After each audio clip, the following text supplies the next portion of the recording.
Okay. Good afternoon, greetings, good evening, good morning to everyone joining into the audience, to the webinar, Rewiring the Brain for Cyber Awareness Behavior Change. Really excited about this topic. I think it's a perennial topic, and we have some interesting and very enlightened speakers who are going to share their experience. Let's go straight into this. A couple of polite reminders. You can ask any questions using the screen in front of you to the panelists and make your point. If you have audio issues, please go to Bright Talk support. We can't help you from there. And you get this webinar it's recorded, so you can look at it later, and you get downloads after the webinar. Let's go straight in.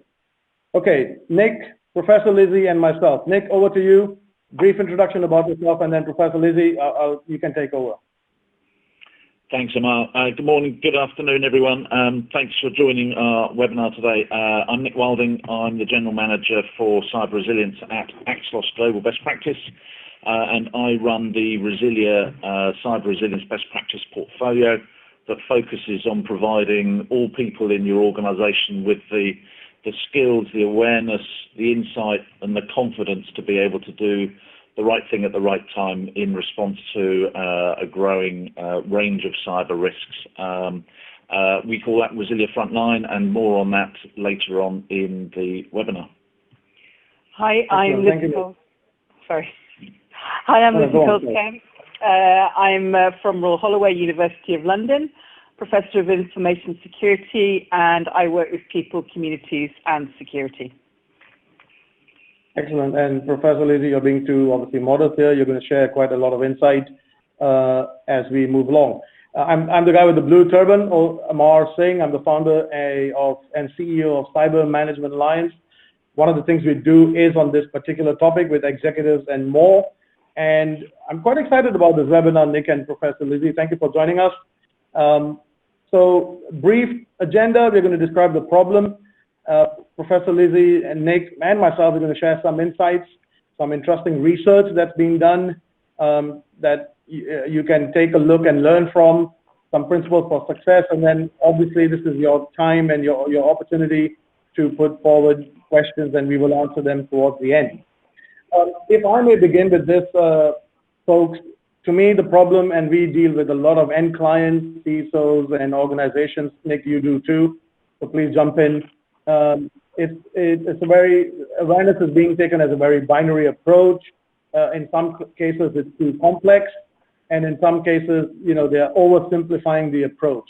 What are you seeing on this, Nick? I mean, I agree. I think one of the challenges we still face is that many organisations are not doing any sort of training in this area at all, and that's been backed up by research, certainly in the UK, in the last 2 years that the UK government did. And as I'll move on to talking about is the fact that those that do any training in this area, as you say, do it in a way that I would suggest is not engaging, is not collaborative, and fails to have any impact on behaviour change for people, and to give them the people across an organisation with that confidence and ability to do the right thing, as I mentioned. Professor Lizzie, what are you seeing? Because dare I say, I myself, I put my hands up over here, and that's not me on the bed over there, but or the desk. But a lot of the time, a lot of training by PowerPoint is considered very boring, and people have to do it because they have to, but they're not being engaged. What are your thoughts on this? What do you see? Yes, certainly that is a challenge. There's this scale versus depth challenge that I think all organizations face to one extent or another. There's the challenge of getting core knowledge out there, but there's also the training and I think engagement required to help people identify and overcome barriers. And it's that part that doesn't really come up on the compliance dashboard, if you like. And that sort of quality of training is something that we're certainly very interested in engaging with. Absolutely, absolutely. And you know what? The InfoSec, I'm not sure if you had a chance to go there this year, in UK, Olympia, I think it was. The InfoSec this year, Nick, was full of folks peddling awareness And to be honest with you, pretty much all of it was not very exciting in my opinion. I mean, I'm not going to have a go at any one particular, but it shows the scale of the opportunity, but also the scale of the problem. Yeah, and I think one of the challenges we face is that often we find that organisations, their training is designed and created by the security team. The content often is based around existing corporate policies, but what they've often do very well, but typically the people developing these sorts of in-house training courses don't really understand what the next step might be, and we see so often that those sorts of often one piece of training, or sort of one piece of computer-based training, is then sent out to all staff saying, got some great new training for you, go away and do it. And surprise, surprise, the adoption levels are very poor, and then they start thinking about, not quite sure how we can do this. So it's a sort of lack of awareness around what you need to do to change those behaviours. But I think also when you approach that, you're setting people up to fail. You know, it's something that's been pushed out, the humans are the weakest link. Well, 2017, the National Cybersecurity Centre ran a keynote at one of the large practice conferences here with humans are the strongest link. And what the point that was being made is that people are the most important line of defense in many situations. And it's about working with and helping people to engage with their digital environment to the best possible effect. And in doing that, what we are really then trying to do is look at those natural defenses, look at those natural resilience points. And I think that's something that training currently doesn't really think about, doesn't really address so much. And just to sort of follow on from that, Lizzie, so, you know, this slide here, it's just to reiterate, and I'm sure many of the people on the call and listening to this webinar, you know, this stat you'd have heard many times before, but the stark reality is that the vast majority of successful cyber attacks succeed because of human error. There was some recent research carried out last year by Telstra, the big global telco company. They put their global security research report where they interviewed senior security decision makers in organizations around the world. One of the questions was, what do you think the greatest threat to information security is? And the biggest response was 57% of the respondents said it's human error. But critically, I absolutely agree with Lizzie. We need to think about our people as absolutely the strongest form of defence rather than the weakest link. It frustrates me dreadfully when I continue to hear people saying your people are your weakest link. That said, you know, we do make mistakes all the time, but that's not our fault necessarily, because it's you know, we're as guilty as much as the organisation's ability to give us that awareness, that insight, that confidence to be able to do the right thing. And again, many of you may well have seen this cartoon, and apologies for anyone called Dave who might be listening in, because it's not just people called that do make mistakes. The sad thing about this cartoon, I think it not necessarily sort of communicates the right message. It suggests, I think, in the way in which Dave is portrayed in the cartoon as stupid, and that's absolutely not the case. The vast majority of people are trying to do the right thing, are trying to do the thing that makes security happen, but do it in a way that also makes, continues to allow them to carry out their job effectively as well. All too many organisations do still see technology as the solution. That does need to change. Recent government research over here in the UK said that 80% of organisations do no training in this space at all. Those that do, as I said just now, do continue to rely on a particular approach. And I wonder whether this cartoon is a recognisable scenario for many of you. And all too often, as Lizzie's just mentioned as well, it's very much a case of you need to do good security. It's a mandated piece of exercise. It's typically done annually. It's very much a one-off exercise. and it's very much driven by compliance and being able to tick the compliance box and then moving on to just carry on with your day-to-day jobs. I think if I may just add to this, Nick, and I support you on that. And what we see, it's actually very easy to blame the human. And that's one of the reasons it's being done.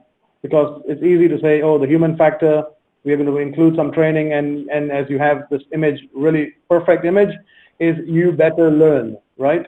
And if you don't learn, you are going to go through another learning session, and you're going to go through another learning session. We need to, as Lizzie has very correctly put, full support the human strength rather than the human weakness. Absolutely. The Financial Conduct Authority over here regulates the financial services industry over here in the UK. In March this year, they issued a cybersecurity insights paper. In that, they say quite explicitly, one-off security and awareness exercises do not guarantee your security. The reality is organizational resilience, operational resilience with any organization really is a team sport, and like any technical security control within an organization, so adapt and evolve with changing threats and vulnerabilities that organization has. So I would suggest we need to do exactly the same with people. And the approach that we are typically taking, it's as if we're trying to program our people in the same way that we program our computers to do things in a particular way at a particular time. I'm pleased to say that doesn't work with people. So we do need to work harder at understanding the incentives, the behavioural nudges that are required to ensure that these behaviours do change. So as far as we're concerned, enough of this boring once-a-year mandatory training. We do need new approaches to listening to and motivating all our people. Just before the next slide, just one quote from a CISO that I saw recently, which is of interest.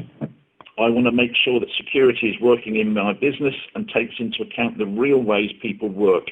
I don't want security getting in the way of my team doing their jobs well.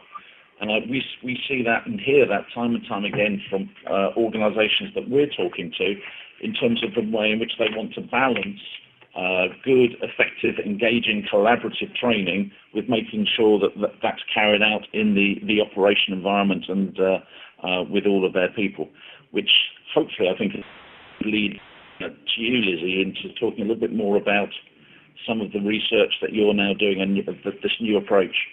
Thank you very much. Thank you, Nick. So I would agree with all of that. I started out, just to sort of give you some background, I started out actually working as a security practitioner in 1990. I started out working on access control systems, and then in the sort of mid-90s, I became a Chief Information Security Officer, and then I moved into audit. So I sort of panned across the environment for sort of the last 20 plus years.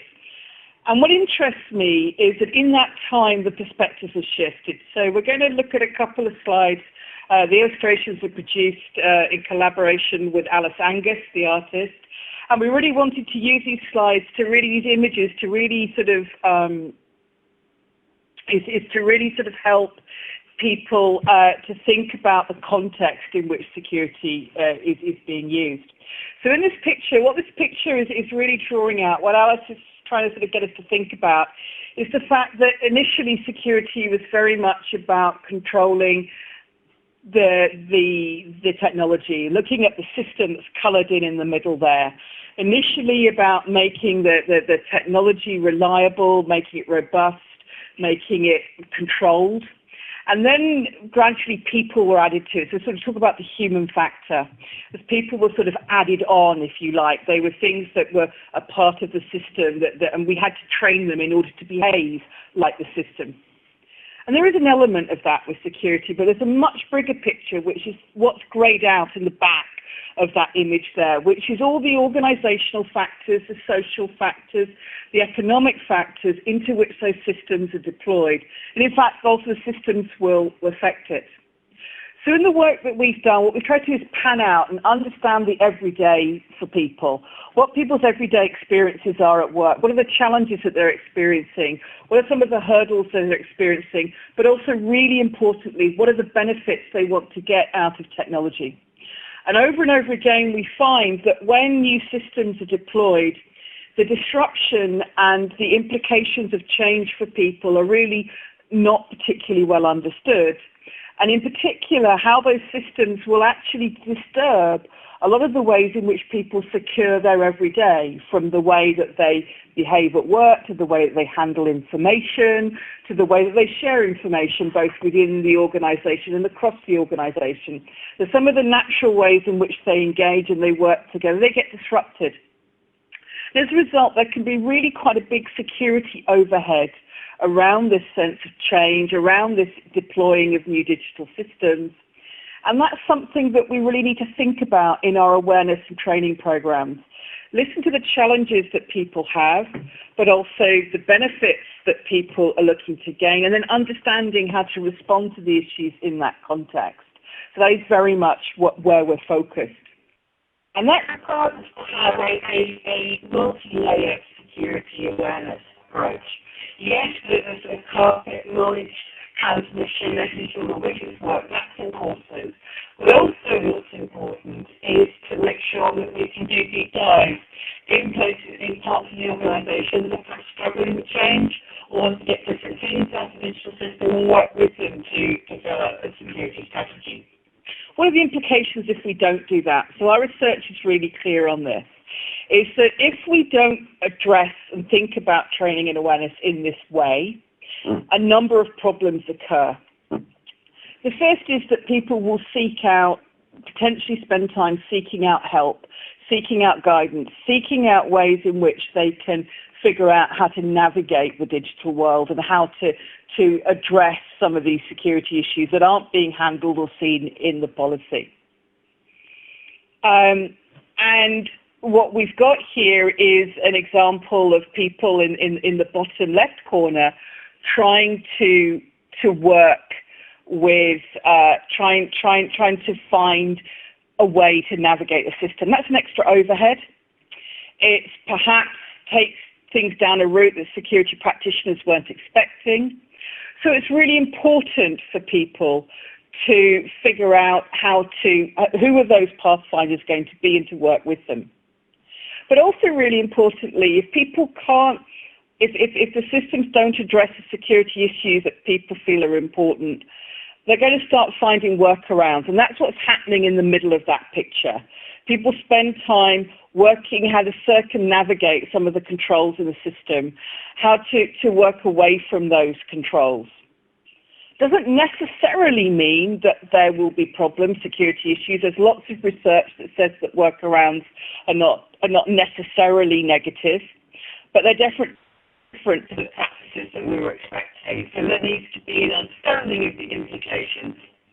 And thirdly, at the back of that picture, we've got people who completely walk away from the system altogether and set up a parallel system. And increasingly, with the cost of technology coming down, cost of activity coming down, people can do that. So it's really important to have security training and awareness, we've discovered, that helps connect people back into the systems that have been designed, but also supports their everyday security practices. Nick, Lizzie, just a quick one on that. Yeah. Has any research on those three particular different types of people, has there been any research on the profiles of those people and where to allow organisations to better understand which people might actually fall into any of those groups?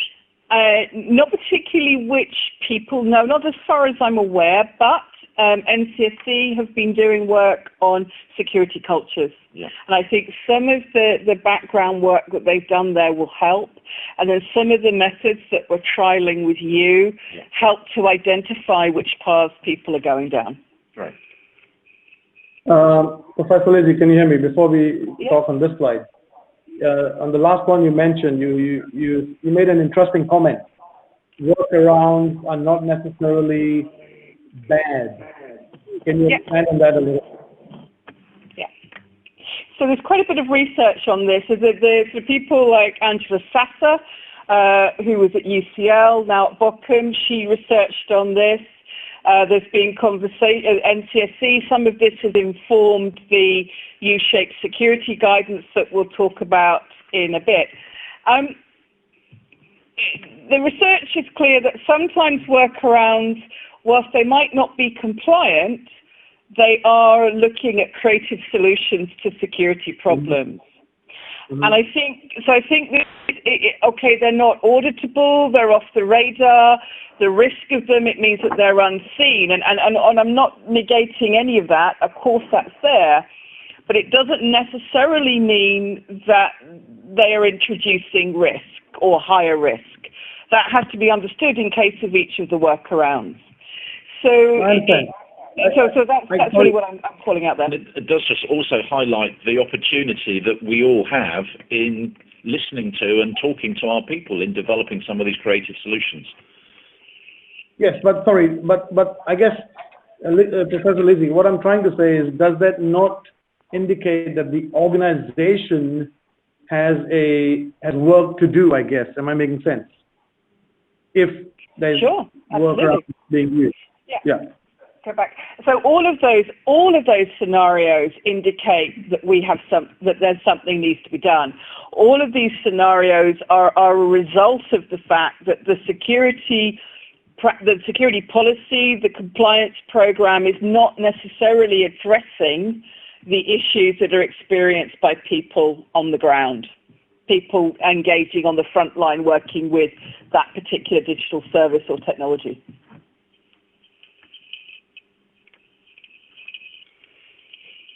Thank you. So we can boil this as key takeaways here, that the principles for success, what we found, if we were to boil the research down that we've done, is that people think about the benefits that they're getting from a digital system or service.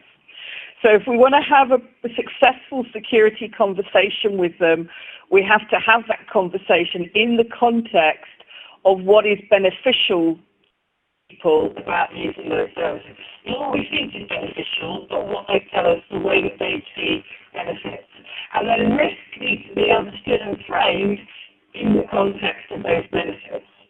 And this is where my comment about change comes back, is that if we're then changing a system without there being clear benefits for people, then we have quite a big problem in terms of getting security practices to align. So what the research suggests is that we lead with the benefits, and we understand risk, and we understand practice, and we do our training in the context of those benefits. That yes, it's important to work top down, to think about the expert knowledge and to communicate the necessary expert knowledge around security for a system. But it's also important to understand and identify the issues that people are experiencing, what we call ground up, the ways that people on the front line are experiencing challenges. And then finally, what's also really important is that we factor in the issues around change and digitalization, that we understand when we're engaging with systems that there is an overhead to change, and that we need to be aware of how a changed system changes security practices, and help and support people to reform their practices with new digital services. And we can do that, and this is something that Nick will talk about in a minute, but so it's important, I think, to have this mixed approach, and partly to find ways that are informal, that are quick, to have those conversations. And this slide that Alice has drawn gives some examples of the sort of work that we do around the back there of that picture, the back wall, of people creating post-it note collages, talking about the challenges of their everyday, how that throws up security issues and what they might do to respond to it and where they need help. It also might mean some collaborative activity to help people really focus on particular scenarios that are problematic for a group, and then they brainstorm the different ways in which security can be addressed in that scenario. And also and this really speaks to Nick's point, is to not have those just as annual events, but to have them as ongoing parts of everyday interactions in the organisation, mixing up the types of ways that you interact so that you can capture these ground-up challenges in order to find creative solutions, collaborative solutions to respond to it. And this fits in, and I'm going to hand over to Nick in a second, but this fits into an approach that the National Cyber Security Centre has put forward, which is available online, called U-shaped security guidance. This is a whole program looking at people-centered security. And one of the types of engagement that they've been working with us and working with other organizations and groups are these more creative approaches that are collaborative, that invite people to put their views and to put their experiences.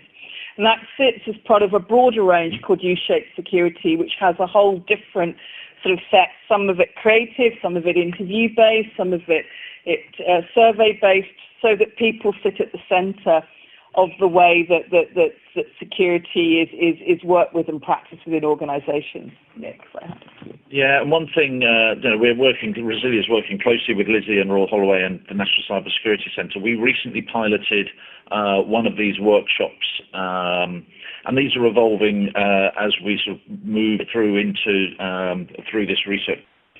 There's some sort of piloting workshops going on as we speak. It was fascinating. We got about a dozen members of staff across the Axelos organisation, but interestingly together with the information security team as well. And to see at the end of that session, a 2-hour session, to see the quality of the discussion, the fact that the staff had identified a range of challenges, day-to-day issues and challenges they face in doing their job whilst abiding by the security controls that we have forced upon them in many respects. You must do it this way, was fascinating. And for the security people, good for them for listening to that and not responding, in a way that, well, sorry, that's the only way to do it. And actually, by the end of the workshop, beginning to work collaboratively together to think about the sorts of usable solutions that could still provide security whilst making it much more usable in the day-to-day working life. So there's a number of things that have come out of that workshop which we will be progressing both internally and in continued collaboration with Lizzie. One, really important word, the sort of new trust between staff and security. And, typically, again, we see in organisations staff thinking, well, they just don't understand what we're doing, and then the security people saying, well, they just don't understand the policies, they just, they take the easy way out. For those two groups of people to be sitting in the same room and having these sorts of discussions, all of a sudden they realise we're trying to do this together and actually coming up with some really positive ideas which we will be developing. Secondly, we will be setting up and are setting up regular communication channels and regular face-to-face meetings with staff, with the information security people to have a rant, to talk about some of these challenges, and critically to identify some common issues. And there were some 2 or 3 common issues that came out of the recent workshop, and we'll be focusing on those areas at the next stage.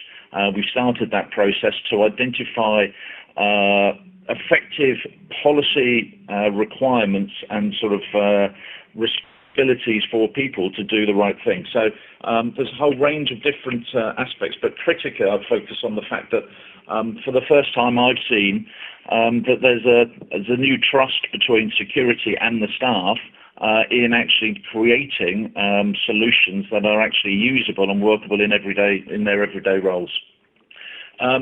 It's worth me also mentioning that Resilia and my work with Resilia Frontline, we are constantly looking at ways in which we should adapt and evolve and enhance our offer to the marketplace, knowing that there is no one perfect solution.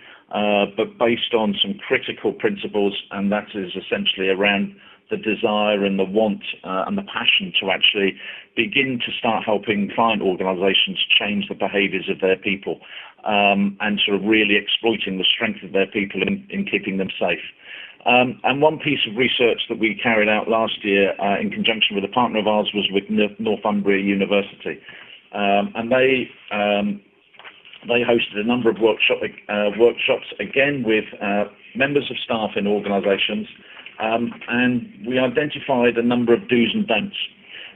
One of the first questions we asked is, what's your feeling around the security awareness training that you currently receive? And there's some of the results of the answers that we got from some of the people, as you see, not particularly positive.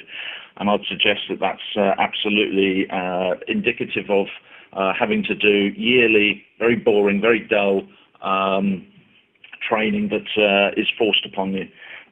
So in terms of identifying the don'ts, and this is a bit of reiteration of some of the things we've already said, don't rely on lengthy annual mandatory training sessions. Next, sorry to next. Yeah. Yeah. So what are we seeing here? I just want to clarify. The feedback is in an animated or emoji form, or what? Sorry, so we just asked people to put on post-its what their sort of graphical interpretation of the existing security training was about it. And that was they're the result of it. So that you can see people saying, I'm not very happy about it, I'm bored by it, etc., etc. So that's all that's saying.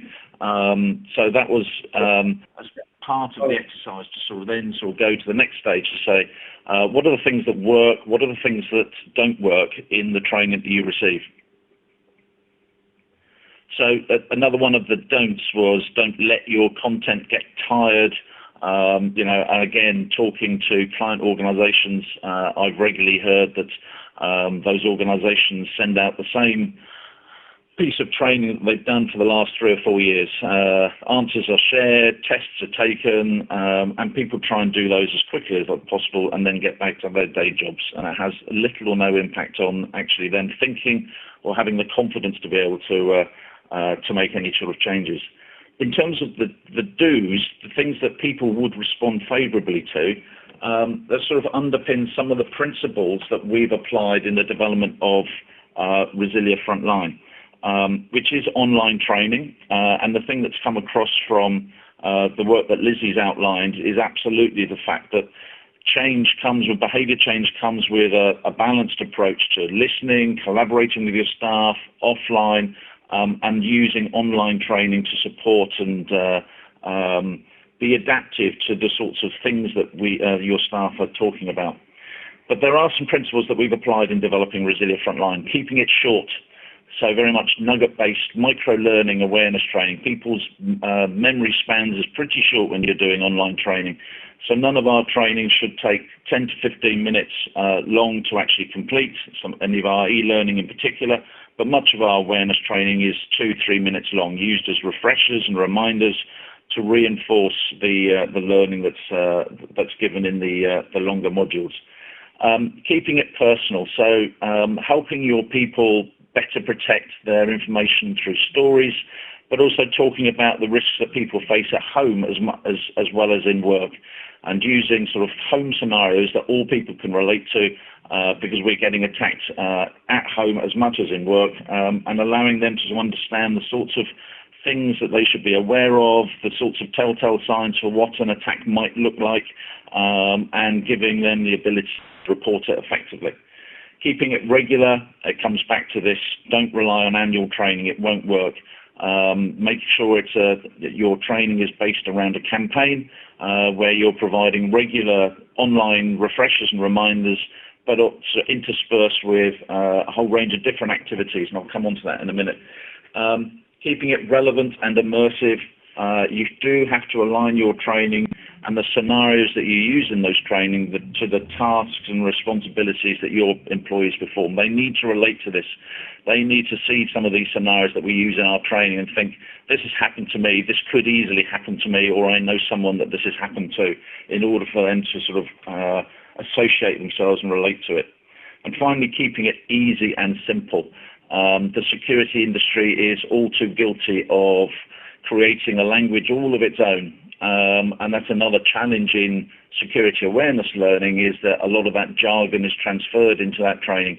We need to get rid of that. We need to make it easy using plain English to communicate some of these relatively simple things that people need to know. And as I say, making it as easy as for them as possible. So just a very short overview of what Resilio Frontline is all about. So we have a library of content, which we now, this is an old little diagram, but we now have 5 preferred recommended learning pathways, and we have material and content in those short, relevant, engaging content using scenarios and stories that people will be able to relate to. Hopefully you'll see there that covers the multitude of sins, most of them that attackers use to target some of the vulnerabilities that we have as people in our day-to-day working lives.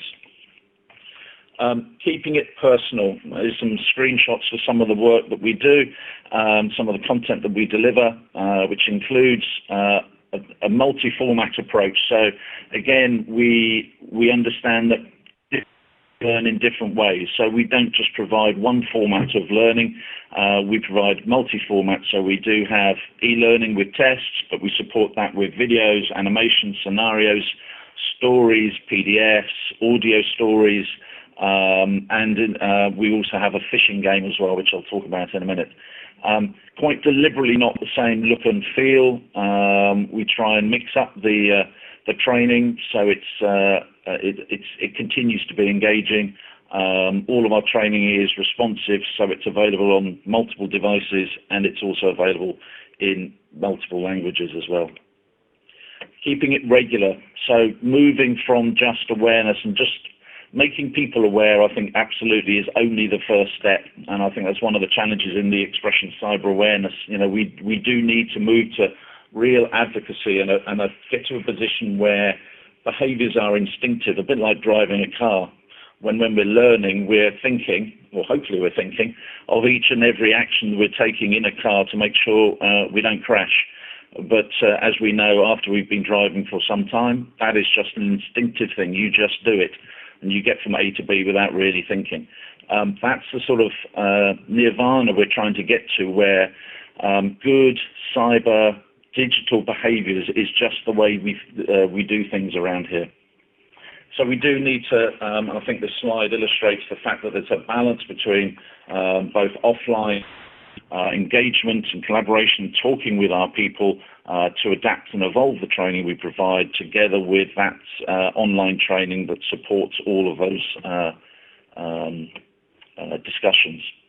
Keeping it relevant and immersive. This is the phishing game that we've created. This is something that the feedback we've had has been fantastic. We wanted to sort of understand a better way of engaging people, particularly when regard to phishing, and we thought, how about putting the learner in the shoes of an attacker and giving him or her, the ability to attack organizations themselves with some template phishing emails. So we've created a game with a cityscape.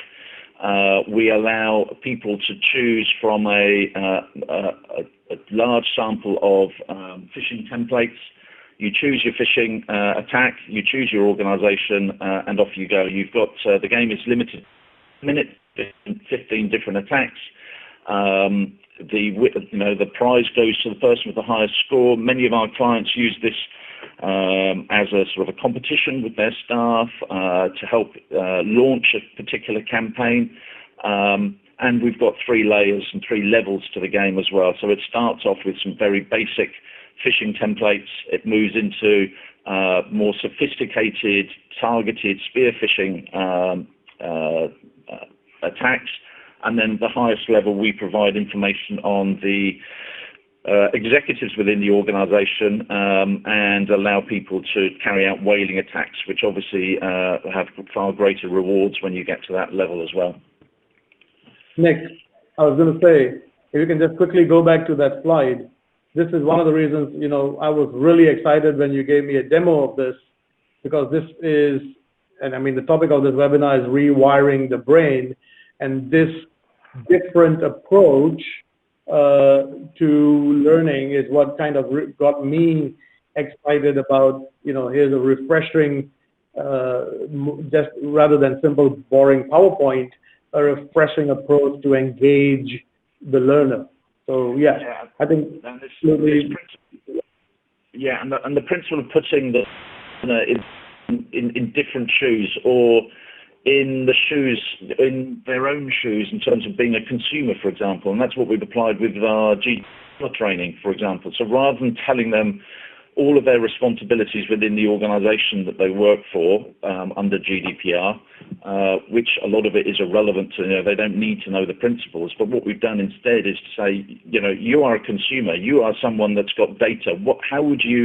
Who would you trust in providing and looking after your own data? What sorts of behaviours would you expect of organisations that you share your data with to ensure that you're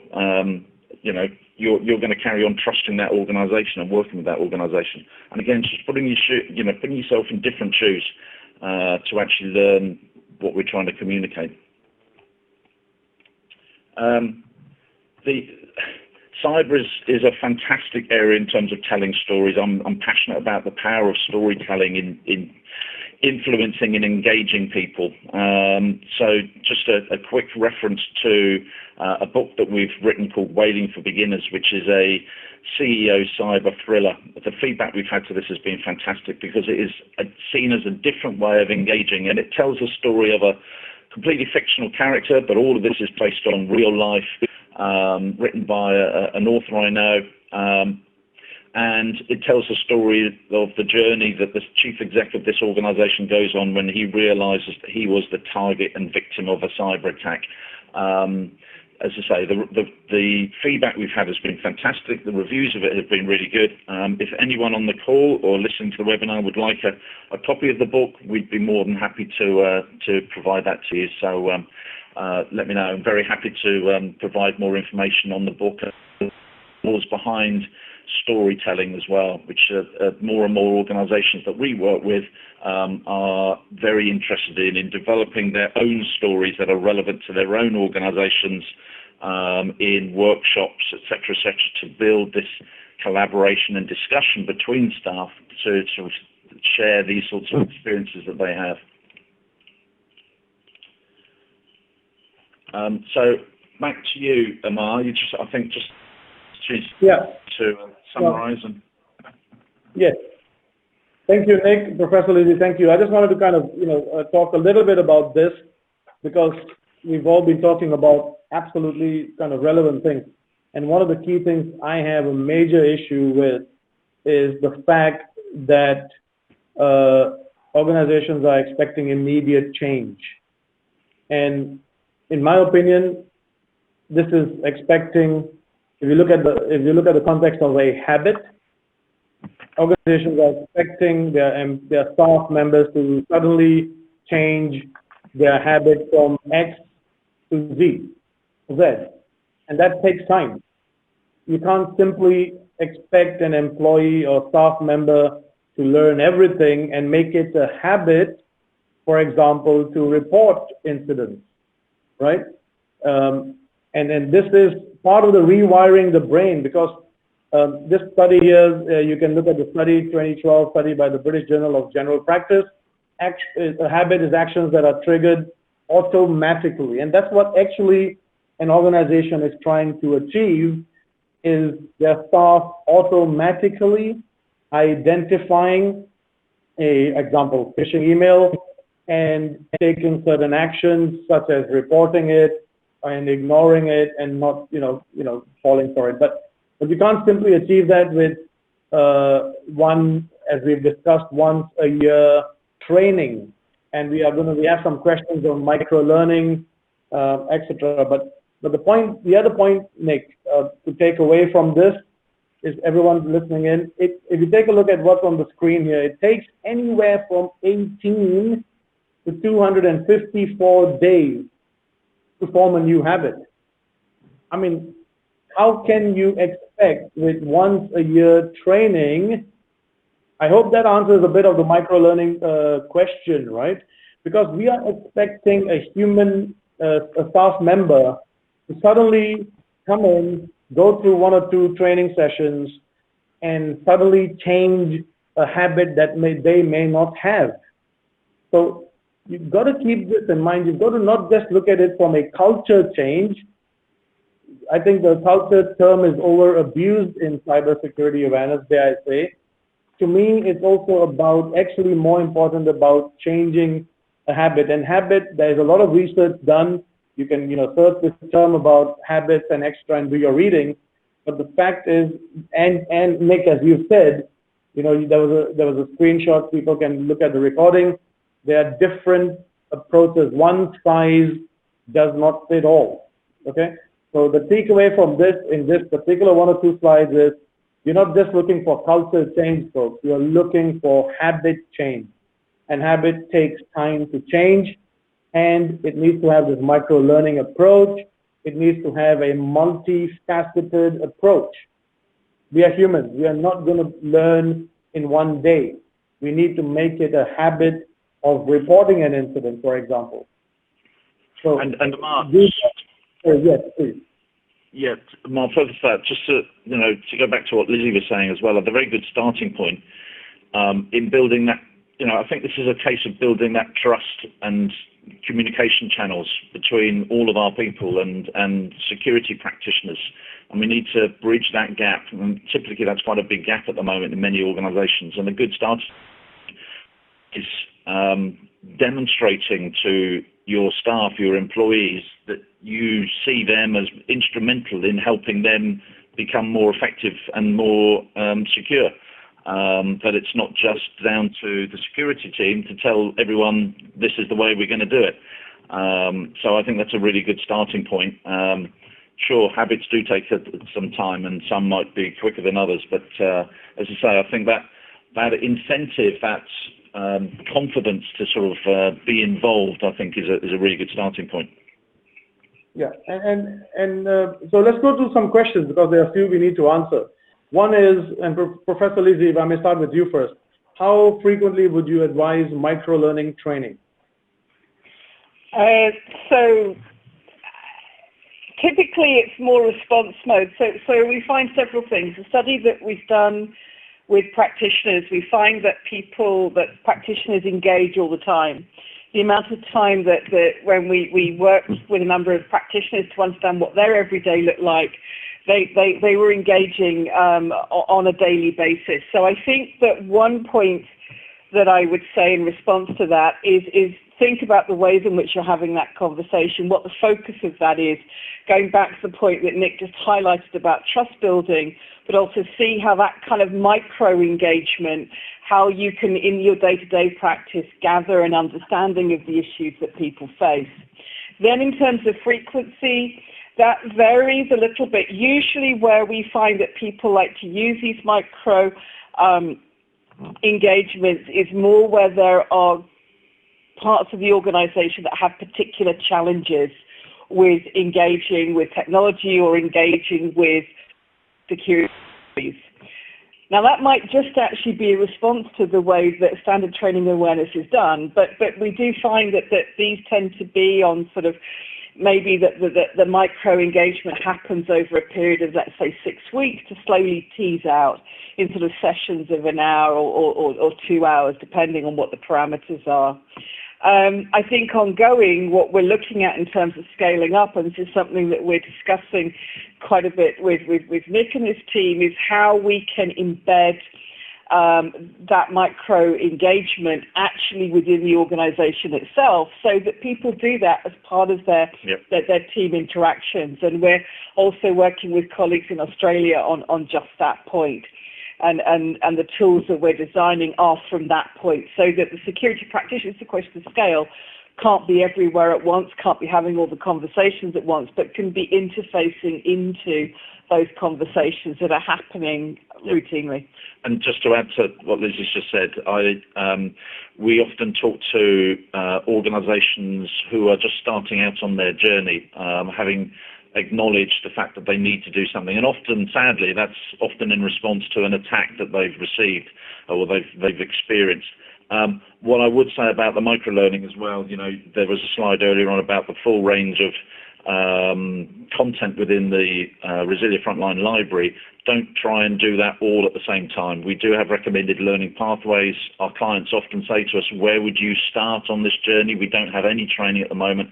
And typically I would start with the areas, as Lizzie said, where there is greatest vulnerability.